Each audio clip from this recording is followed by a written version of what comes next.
President Obama's plans to fight ISIL. Jim Phillips joins me. He's a senior research fellow for Middle Eastern Affairs at the Heritage Foundation. He has more than 3 decades of experience writing on Middle Eastern issues and international terrorism. Thanks for being on the program, Jim. Well, thank you. What does this resolution allow the president to do that he couldn't do before?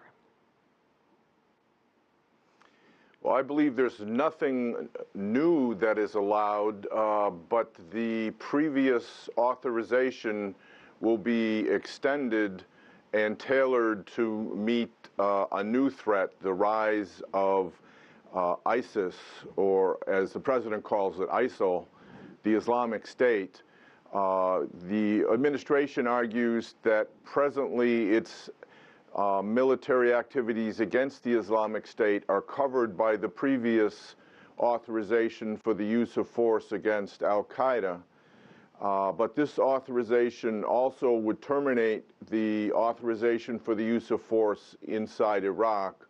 And essentially, the administration is trying to meet the conditions under the War Powers Act for congressional authorization of the use of force without tying its hands too much in choosing exactly how and where to use force. So, Jim, this is basically a formality, is what you're saying, to make things official.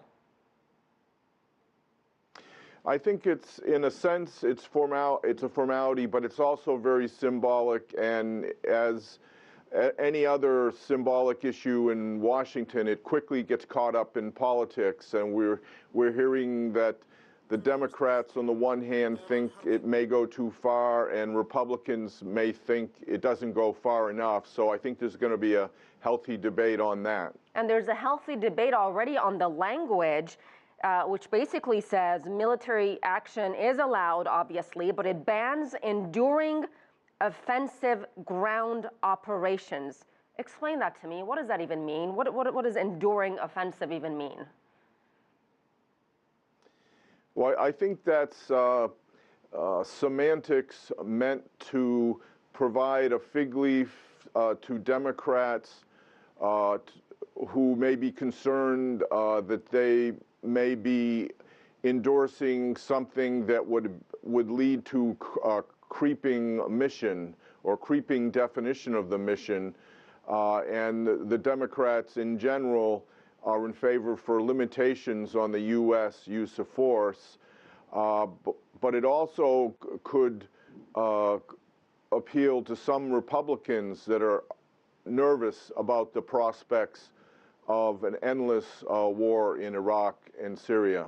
And it sounds like a ground offensive is going to happen in certain conditions, like rescue operations and special forces operation. Do I have that correctly? Do I have that right?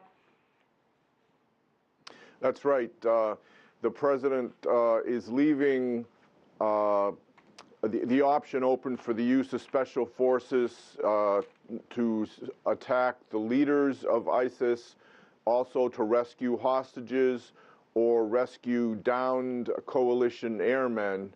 And also the administration is saying that although U.S. forces may not be involved in combat, at some point they could be deployed on the ground to facilitate intelligence gathering.